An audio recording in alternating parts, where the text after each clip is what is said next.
नमस्कार।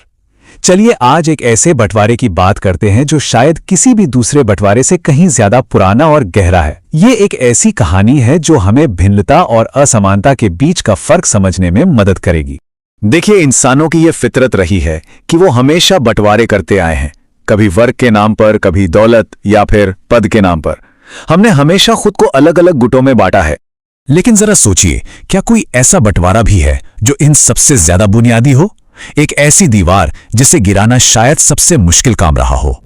जी हां, इतिहास का वो सबसे गहरा विभाजन है स्त्री और पुरुष के बीच खड़ी की गई दीवार। और मजे की बात यह है कि ये कोई कुदरती दीवार नहीं है।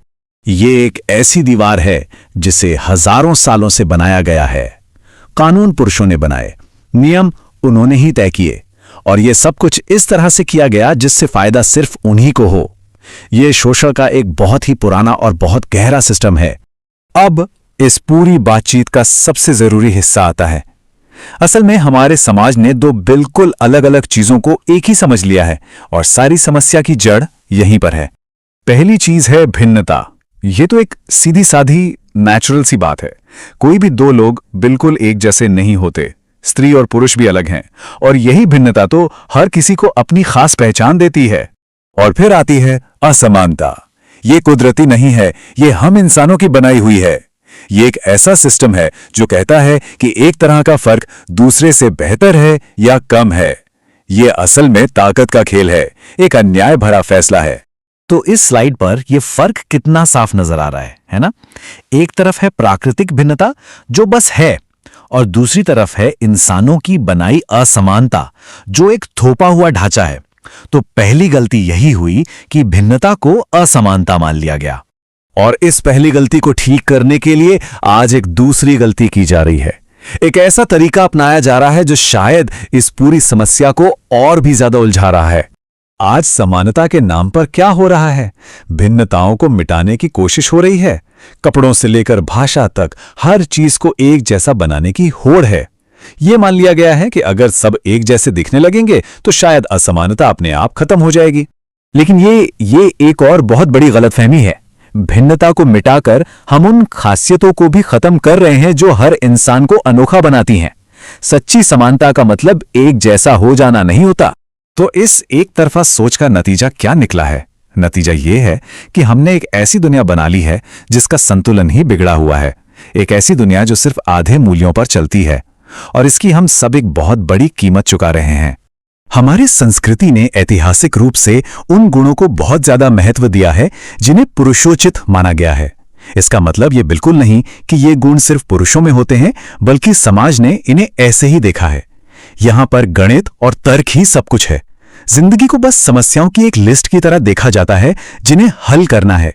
इतिहास क्या है? लड़ाइयों और जंगों की कहानी, और प्रेम, करुणा, अंतर्ज्ञान, इन जैसे गुणों के लिए इस दुनिया में जैसे जगह ही नहीं है। इस मानसिकता का खतरा क्या है, इसे समझने के लिए एक कहानी सुनते हैं। ये एक ऐसे गणितज्ञ की कहानी है जिसने औसत यानी एवरेज का सिद्धांत खोजा था। वो अपनी इस खोज से बहुत खुश था और अपने परिवार को लेकर पिकनिक कर गया। रास्ते में एक नदी आई। उसने तुरंत बच्चों की औसत ऊंचाई और नदी की औसत गहराई को नापा, हिसाब लगाया और बड़े भरोसे से कहा कि चिंता की कोई बात नहीं, नदी पार करना बिल्कुल सुरक्षित है। लेकिन औसत तो एक धोखा होता है। नदी कहीं कम गहरी थी तो कहीं ज्यादा। एक छोटा बच्चा गहरे गड्ढे में डूबने लगा। उसकी पत्नी चीखी, पर उस आदमी ने क्या किया? वो बच्चे को बचाने नहीं दौड़ा, नहीं, वो वापस किनारे की तरफ भागा, ये देखने के लिए कि कहीं उसके हिसाब किताब में तो कोई गड़बड़ नहीं हो गई। उसे पूरा यकीन था कि गणित गलत नहीं हो सकता। सोचिए, उसके लिए उसका बनाया हुआ सिस्टम, उसका हिसाब किताब एक डूबते हुए बच्चे की हकीकत से ज्यादा जरूरी था। यही है वो दुनिया जो हमने बनाई है, एक असंतुलित, एक अधूरी दुनिया जहां नियम, सिस्टम और आंकड़े कभी-कभी जीते जागते इंसानों से ज्यादा अहम हो जाते हैं। और ये हमारी इसी आधी अधूरी संस्कृति का नतीजा है। तो फिर रास्ता क्या है? हम इस अधूरेपन से पूर्णता की तरफ कैसे जा सकते हैं? खैर, स्रोत एक ऐसे भविष्य की तस्वीर पेश करता है जो ज्यादा संतुलित और पूरा हो सकता है। इसके लिए 3 बहुत ही ठोस कदम सुझाए गए हैं। पहला, महिलाओं के लिए आर्थिक आजादी। उनके काम को, चाहे वो घर पर हो या बाहर, एक आर्थिक मूल्य मिलना ही चाहिए। दूसरा, अलगाव नहीं बल्कि एकीकरण। महिलाओं को जिंदगी के हर पहलू में शामिल करना होगा।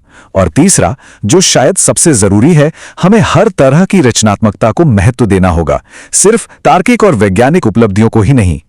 तो आखिर में सबसे जरूरी बात यही है कि सच्ची समानता का मतलब एक जैसा होना नहीं है। इसका मतलब है कि दो अलग अलग लेकिन बराबर के जरूरी हिस्से मिलकर एक संपूर्ण मानवता को बनाएं।